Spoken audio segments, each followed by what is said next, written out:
जो टॉपिक है वो second year FSc chapter number 21 से है, सेल साइकिल का mitosis.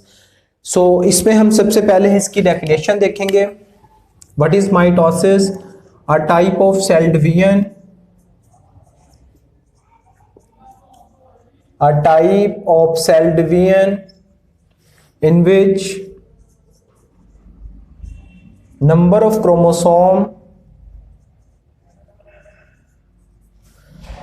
chromosomes remain same in parent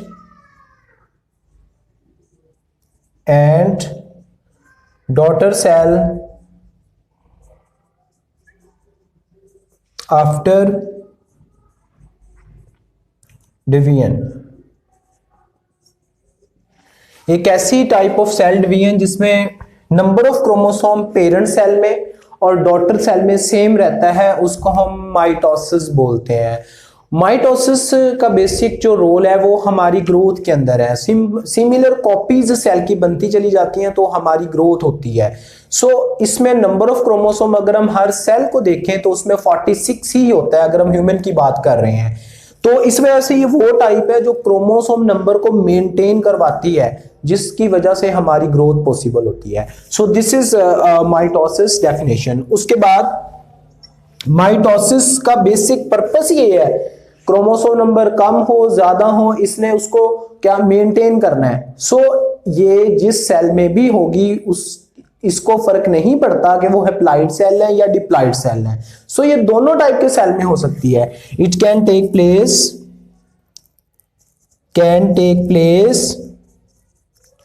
in haploid cell जिसमें क्रोमोसोम नंबर हाफ होते हैं, हैप्लॉइड एंड डिप्लॉइड सेल जिसमें क्रोमोसोम नंबर डबल होते हैं, डिप्लॉइड सेल्स। ये दोनों टाइप के सेल के अंदर हो सकती है, हैप्लॉइड सेल में भी और डिप्लॉइड सेल में भी। यानी कि ये इसको क्रोमोसोम की वजह से इसको किसी किस्म का कोई प्रॉब्लम नहीं होता, इसने जस्ट सेल को डिवाइड करवाना है। उसके बाद नंबर सेकंड जो थर्ड पॉइंट लिखेंगे, major events of it are same in plants and animals। अगर हम इसके फेजेस को बात करते हैं, इसकी डिवीजन की बात करते हैं, तो माइटोसिस के जो इवेंट्स हैं वो प्लांट सेल में भी और एनिमल सेल्स दोनों में ऑलमोस्ट सिमिलर होते हैं। थोड़ी बहुत डिफरेंसेस होती हैं लेकिन मेजर पॉइंट इसके सिमिलर होते हैं। उसके बाद जो माइटोसिस है, mitosis is continuous process. Mitosis एक कंटिन्यूअस प्रोसेस है, यानी कि इसमें कोई ब्रेक नहीं है। लेकिन हम अपनी आसानी के लिए हम इसको डिवाइड करते हैं टू फेजेस में। We divide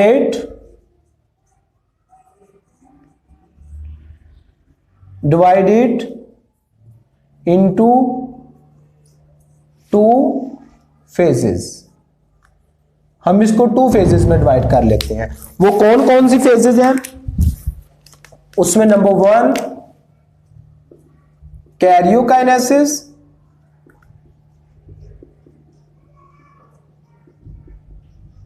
and number 2 cytokinesis.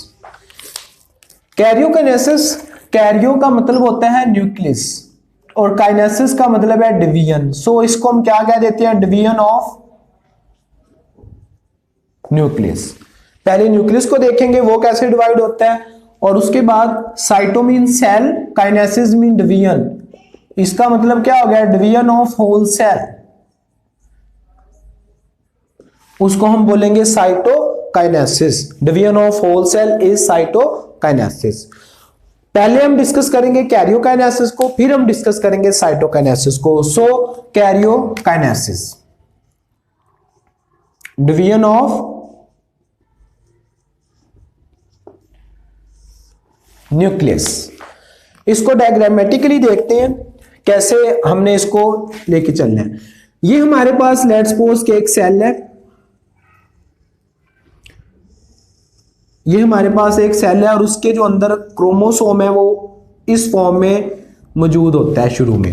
इसको हम कहते हैं, जब मौजूद है क्रोमोसोम उसको हम बोलते होते हैं क्रोमैटिन, क्योंकि वो नजर नहीं आता हमें शुरू में, इसको क्रोमैटिन बोलते हैं। ये सेल है, लेट्स सपोज मैं क्रोमोसोम नंबर लेके चल रहा हूं, इस सेल का था वो मेरे पास 4 क्रोमोसोम नंबर। ये ओरिजिनल सेल है जिसने डिवाइड होना है, हम शुरू से बात कर रहे हैं। पहला काम इसके अंदर इसकी प्रिपरेशन होती है।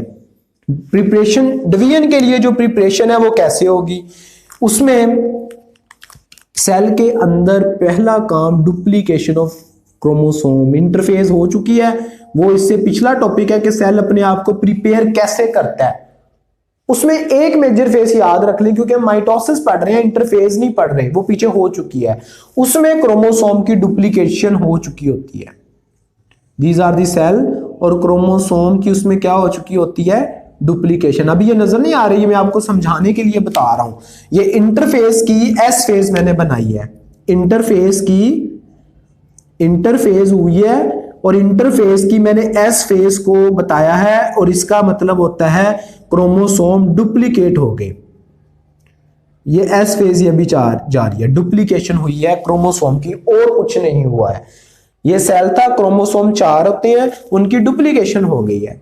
ये एस फेज इंटरफेस की एस फेज में हो चुका होता है, जो इससे पहले वाला टॉपिक है।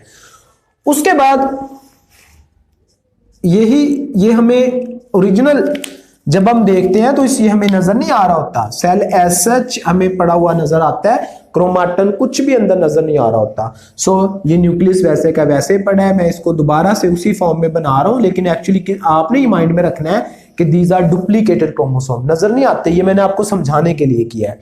अब यहां पर ये इस फॉर्म में है, यहां पर एक ऑर्गेनेली होती है जो कि वो भी इंटरफेस में डुप्लीकेटेड हो चुके होते हैं। नॉर्मली सेल में 1 पेयर होता है उसका, ये दिस इज द सेंट्रियोल, ये सेंट्रियोल है, और ये जो सेंट्रियोल है this is in the form of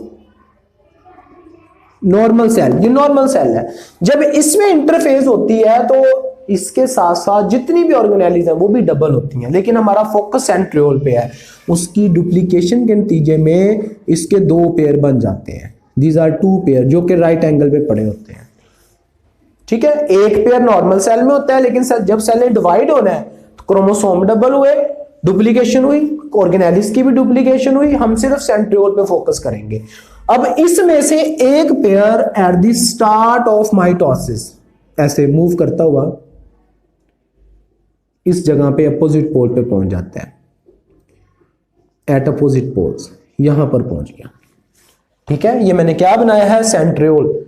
so first process जो कैरियोकाइनेसिस में होता है that is migration of centriole at opposite poles. Opposite pole पे उसकी माइग्रेशन होती है। ठीक है, और ये 4 क्यों मैंने बनाए, क्योंकि नॉर्मल सेल में पेयर होता है, जब सेल डिवाइड होना होता है तो इंटरफेस में ऑर्गेनेलिस भी डबल होती हैं, तो उसमें डुप्लीकेटेड हो चुके होते हैं। एक पेयर इस पोल पे आ गया, एक पेयर इस पोल पे हो गया। इसको हम नाम दे देते होते हैं कि सेल की बाइपोलैरिटी डेवलप होगी। क्या डेवलप होगी, बाइपोलैरिटी, 2 पोल बन गए, 1 एंड 2। सेंट्रियोल का क्या काम है, सेंट्रियोल क्या करते हैं,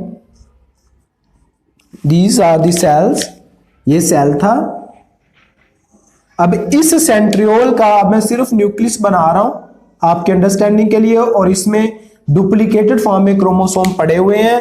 अब माइटोकॉन्ड्रिया जो सेंट्रियोल है, मैं उसको लाइन से इस निशान से जाहिर कर रहा हूं। इस प्लेस को, जिस जगह पे ये पड़े होते हैं उसको कहते होते हैं सेंट्रोसोम।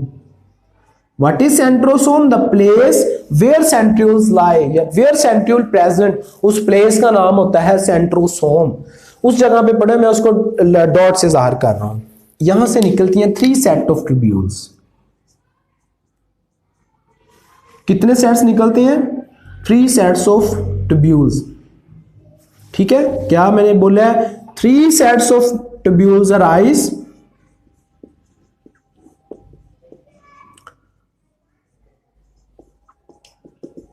ठीक है, 3 सेट ट्यूब्यूल्स के निकले। नंबर 1 जो पहला सेट मैंने बनाया है वो रेडिएट हुआ है आउटवर्ड, ऐसे ट्यूब्यूल्स रेडिएट हुआ है आउटवर्ड टुवर्ड्स किस तरफ, towards plasma membrane,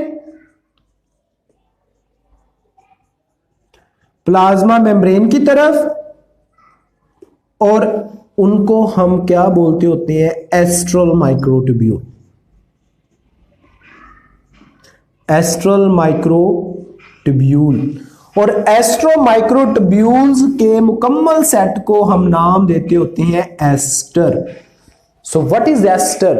the group of microtubules that radiate outward towards the plasma membrane, उसको हम क्या नाम देते होते हैं, एस्ट्रल माइक्रोट्यूब्यूल्स। और पूरे स्ट्रक्चर को, ये जो आउटवर्ड की तरफ निकला है, उसको हम नाम देते होते हैं एस्टर। सेंट्रोसोम जिस जगह पे सेंट्रियोल मौजूद है, aster cluster of astral microtubule. उसके बाद अंदर की तरफ 2 टाइप की फर्दर माइक्रोट्यूब्यूल निकलती हैं। ये पहला सेट हो गया एस्ट्रल माइक्रोट्यूब्यूल का। उसके बाद दूसरा सेट ऐसे, ये देखें अब यहां से क्या होता है, एक इधर से रेडिएट होकर इधर से आता है माइक्रोट्यूब्यूल, एक इधर से आती है ऐसे। इसी तरह एक इधर से, एक इधर से, एक इधर से, एक इधर से, ऐसे ऐसे, ठीक है। इसी तरह एक इधर से और एक इधर से। दीज आर माइक्रोट्यूब्यूलर नेटवर्क जो निकलता है दोनों तरफ से।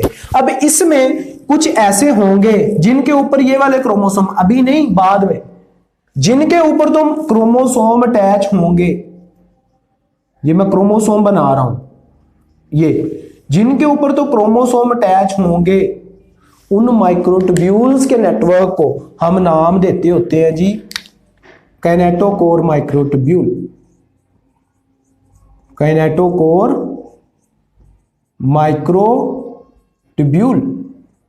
और जो आपस में लग जाएंगी, इधर से आया इधर से आया, यहां से आपस में जुड़ गई, इंटरडिजिटेट जो आपस में जुड़ गई हैं माइक्रोट्यूब्यूल, एक इधर से आ रही थी एक इधर से, क्रोमोसोम तो उनके ऊपर नहीं लगेगा लेकिन आपस में वो जुड़ गई हैं, उनको हम नाम देते होते हैं पोलर माइक्रोट्यूब्यूल, पोलर माइक्रोट्यूब्यूल जो आपस में जुड़ जाते हैं। सो यहां पर ये 2 सेट फर्दर निकले हैं, 2 सेट्स, एक काइनेटोकोर माइक्रोट्यूब्यूल, ठीक है, और एंड सेकंड जो है वो है पोलर माइक्रोट्यूब्यूल। दूसरा सेट है पोलर माइक्रोट्यूब्यूल्स का। इन दोनों को हम कलेक्टिवली कहते हैं स्पिंडल और स्पिंडल फाइबर। स्पिंडल और स्पिंडल फाइबर, इन दोनों को कलेक्टिवली हम कहते हैं, एस्टर को और काइनेटिक को और पोलर माइक्रोट्यूब्यूल को कलेक्टिवली हम स्पिंडल कहते हैं। और एस्टर क्या है, जो बाहर की तरफ, काइनेटोकोर और पोलर इनवर्ड मूव करती हैं। इन तीनों स्ट्रक्चर को 3 क्लस्टर यानी कि एस्टर प्लस स्पिंडल या aster microtubule, kinetochore microtubule, kinetochore microtubule और एस्ट्रल पोलर माइक्रोट्यूब्यूल, उनको कलेक्टिवली हम नाम देते हैं जो स्ट्रक्चर को, उसको हम नाम दे दें mitotic apparatus. This is called mitotic apparatus, mitotic apparatus बन जाता है। बट कीप इन माइंड अभी क्रोमोसोम इसके ऊपर नहीं लगे, ये इमेजिनरी मैंने बताया है, क्रोमोसोम नेक्स्ट फेज में लगेंगे। ये अभी माइटोटिक अपरेटस पहले बन जाता है, ठीक है, बना पड़ा होता है, जिसके साथ क्रोमोसोम लगे, ऐसे नेटवर्क आया होता है, आपस में नहीं जुड़ा होता है। जिसके साथ तो क्रोमोसोम लग गया दैट इज काइनेटोकोर, जिसके साथ नहीं लगा वो पोलर है। ये सिर्फ समझाने के लिए अभी न्यूक्लियस वैसे पड़ा हुआ है, उसको कुछ नहीं हुआ, क्रोमोसोम उसके अंदर है। सो अब माइटोटिक ऑपरेटस का क्या फंक्शन है, what is the role of mitotic apparatus, इसका क्या फंक्शन है। सबसे पहले तो माइक्रोट्यूब्यूल्स जितनी भी आपकी होंगी ट्यूब्यूल, माइक्रोट्यूब्यूल चाहे काइनेटोकोर है चाहे पोलर है, they are made up of 2 things. Microtubules का जो नेटवर्क है, माइक्रोट्यूब्यूल्स जहां पे भी आएंगी हमेशा they are made up of tubulin. Protein कौन सी होती है, ट्यूबुलिन, और इसके साथ जो ट्रेसेस होते हैं आरएनए के, ट्रेसेस ऑफ RNAs। ठीक है, उसके बाद इसका function, what is the role of mitotic apparatus. Function इसका क्या है, फंक्शन ऑफ माइटोटिक अपरेटस, इसके 4 वर्ड याद रखें। नंबर 1, ये देखें, ये न्यूक्लियस था सेंटर में, उससे बड़ा होता है। It is larger than nucleus, it is larger than nucleus, number 1। Number 2, इसका काम क्या है, नेचर क्यों ये ट्यूब बनाती है, ताकि क्रोमोसोम हर सेल में बैलेंस जाए। कैसे, क्या करेगा ये, इट कैप्चर, ये क्रोमोसोम को कैप्चर करता है, उसको कैप्चर करता है, अलाइन करता है एंड इक्वली डिवाइड करता है जो नए बनने वाले सेल हैं। Equally divide chromosome into daughter cell, किन सेल के अंदर, डॉटर सेल्स के अंदर, यानी कि नए बनने वाले सेल्स के अंदर इक्वली डिवाइड करता है। So this is function of mitotic apparatus. ये आपके काइनेटोकोर, इसका कैरियोकाइनेसिस का इंट्रोडक्शन है। काइनेटोकोर को काइनेटोकोर क्यों कहते हैं वो हम जाके डिस्कस करेंगे मेटाफेज के अंदर। ओके, सो नेक्स्ट हम पढ़ेंगे कैरियोकाइनेसिस की आगे फेजेस हम डिस्कस करती हैं, जो कि 4 फेजेस होती हैं। अब हम नेक्स्ट पढ़ते हैं phases of karyokinesis.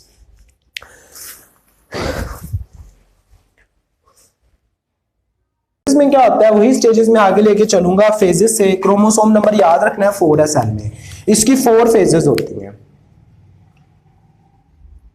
Phases of karyokinesis. Number 1, पहली फेज आती है prophase. First phase is pro का मतलब है स्टार्टिंग फेज।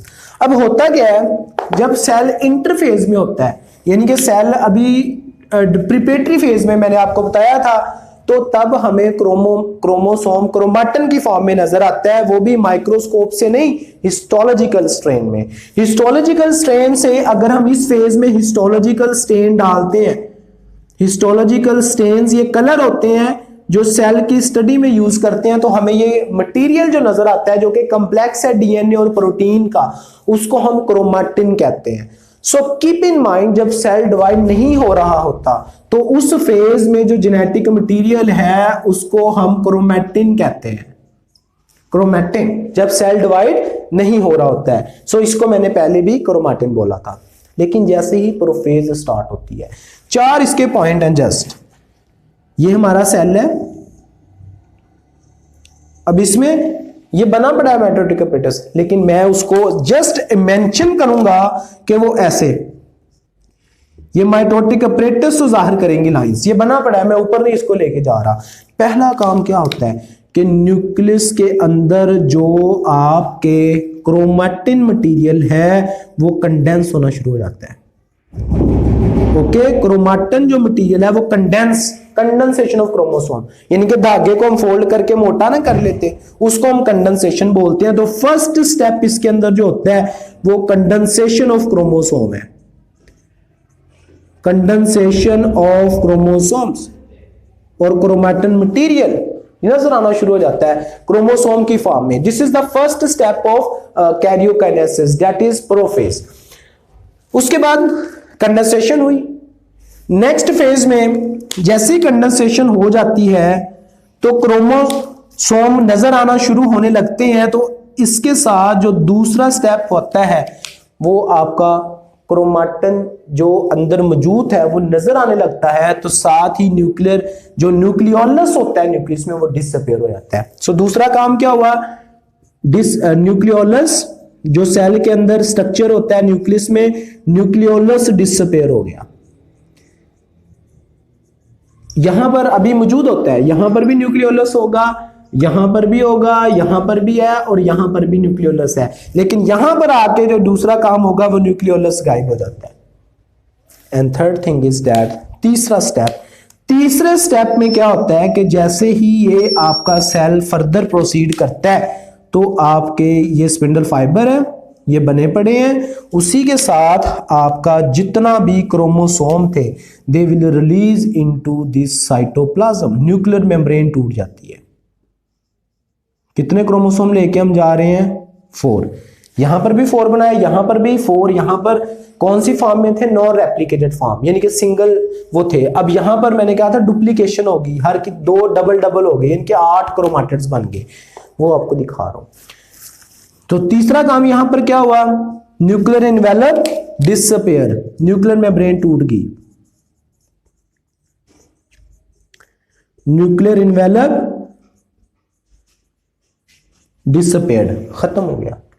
तीसरा काम जो होता है, जब सारा मटेरियल कहां चला गया, न्यूक्लियस का भी साइटोप्लाज्म के साथ मिक्स हो गया, तो उसके नतीजे में हमारा 4th पॉइंट बनता है कि जो क्रोमोसोम साइटोप्लाज्म है इस फेज में वो कंडेंस हो जाता है। साइटोप्लाज्म क्या हो जाता है? कंडेंस हो जाता है। These are the 4 point about prophase.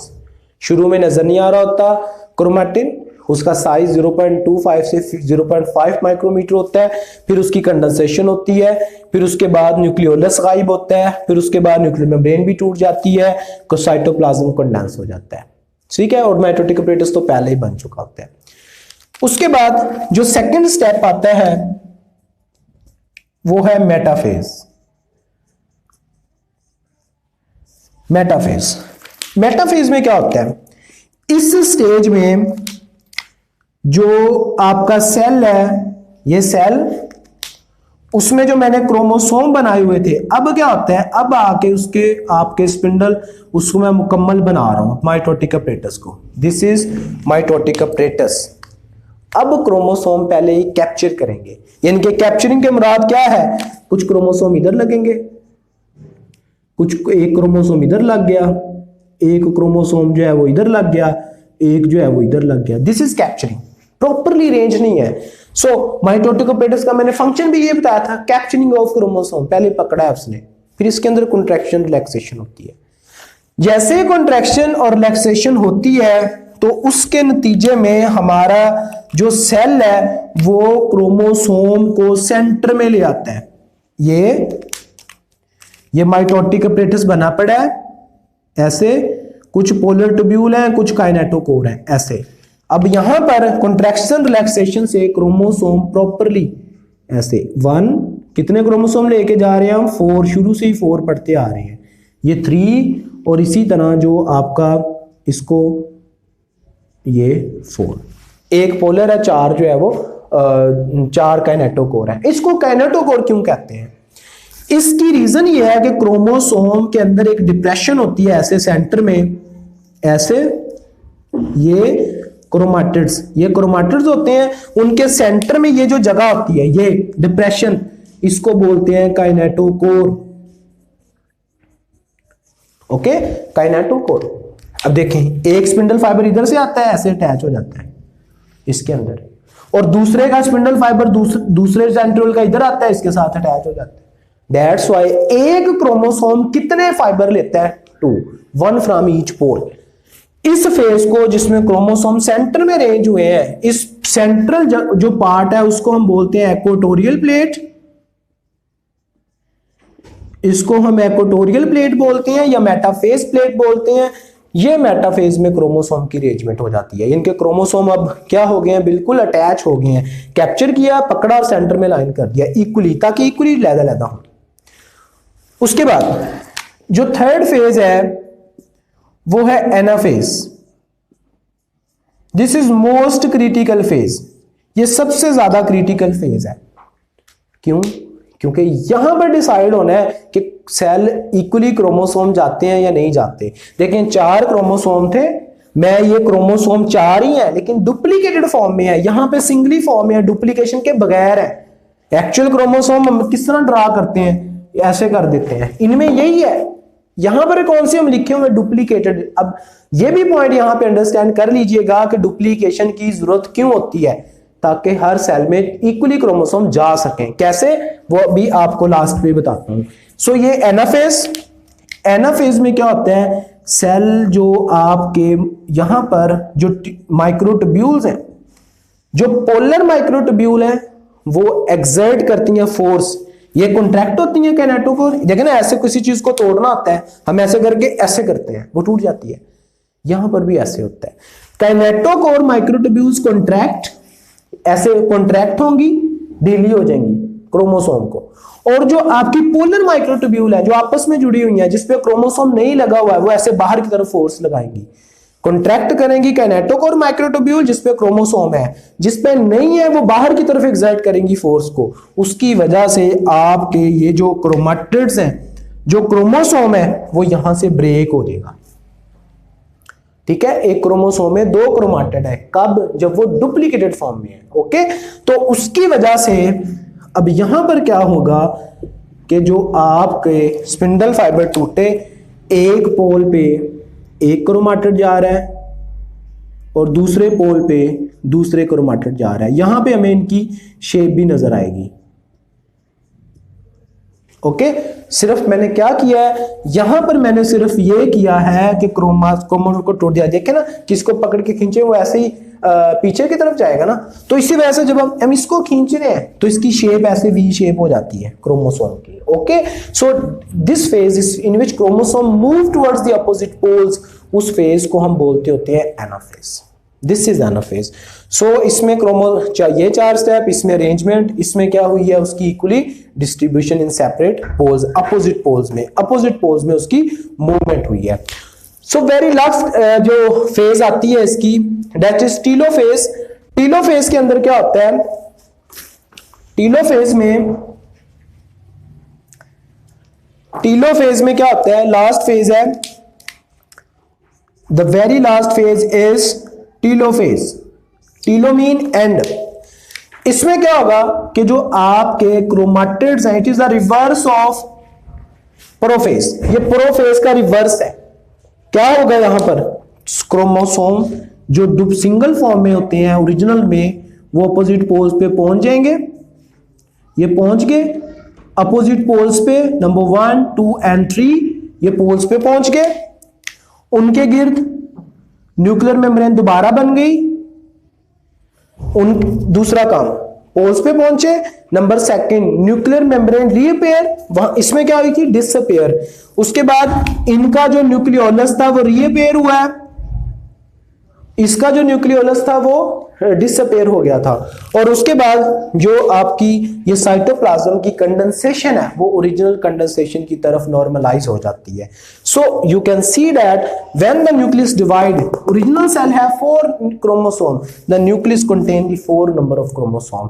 That's why duplication is needed. Duplication की इस वजह से जरूरत होती है। सो इस फेज को जिसमें क्रोमोसोम न्यूक्लियस डिवाइड हुआ है, उसको हम कैरियोकाइनेसिस बोलते हैं। सो नेक्स्ट, सेल पे ऐसे डिवाइड होता है, उसको हम साइटोकाइनेसिस। ओके जी, जो लास्ट फेज रह गई है वो है साइटोकाइनेसिस। क्या थी साइटोकाइनेसिस? अब इसमें क्या होता है कि कंडीशन ये है कि ये सेल, उसके अंदर न्यूक्लियस तो प्रॉपर्ली डिवाइड हो चुका है और न्यूक्लियस के अंदर क्रोमोसोम भी जा चुके हैं 4 ईच। ठीक है, उसका न्यूक्लियोलस भी दोबारा आ चुका था। अब हमने पूरे सेल को डिवाइड करना है। तो अब एनिमल सेल में और प्लांट सेल में थोड़ा सा डिफरेंस है। जब हम एनिमल सेल की बात करते हैं तो एस्ट्रल माइक्रोट्यूब्यूल जो यहां पे निकली हुई थी साइड वाले पार्ट से बाहर की तरफ, एस्ट्रल माइक्रोट्यूब्यूल वो सिग्नल भेजती हैं सेंट्रल वाले पार्ट्स को, जहां पे एक्टिन और मायोसिन अरेंज होने लग जाते हैं। सो उसकी वजह से सेल जो है वो सेंटर में अरेंज करने लग जाता है एक्टिन और मायोसिन, और उसकी वजह से हमें ये सेल इस फॉर्म में नजर आएगा। ये रिंग बनने लग जाता है एक्टिन और मायोसिन प्रोटीन का। So this ring is called contractile ring.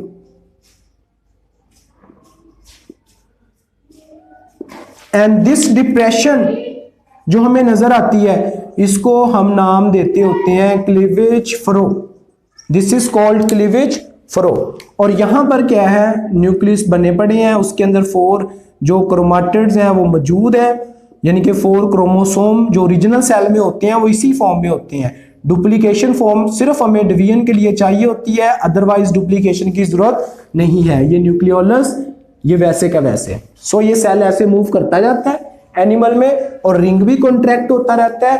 At very last step जो आपके सेल हैं वो ऐसे एक दूसरे से अलहदा होके एक सेल से दो सेल हमें मिल जाएंगे।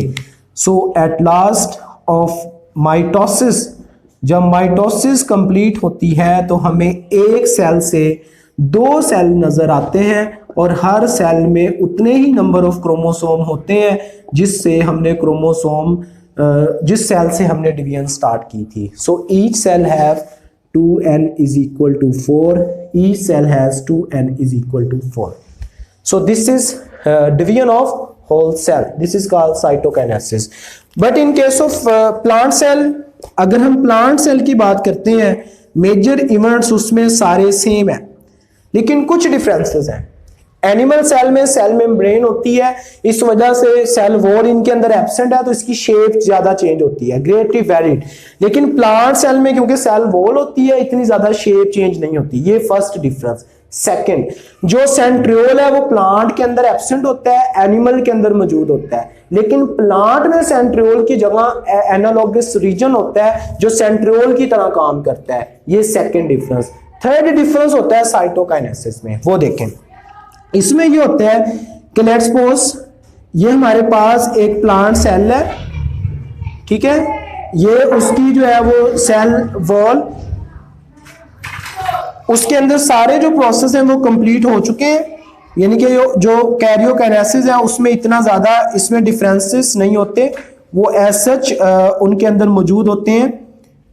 ये क्रोमोसोम पूरे हैं, कैरियोकाइनेसिस के स्टेप जो है वो दोनों के अंदर सेम है। सो अब यहां पर क्या होता है कि जब मेटाफेज स्टेज हो रही होती है, metaphase, this is the MCQs of MCAT, कि जब मेटाफेज स्टेज हो रही होती है तो प्लांट के जो गोल्जी बॉडीज हैं वो वेजिकल्स बनाकर, गोल्जी बॉडीज वेजिकल बनाकर वो सेंटर में अरेंज करना शुरू कर देते हैं। This layer of vesicles that arise during metaphase stage at the center of cell, इस लेयर को हम नाम देते होते हैं फ्रेगमोप्लास्ट। So in case of plant cell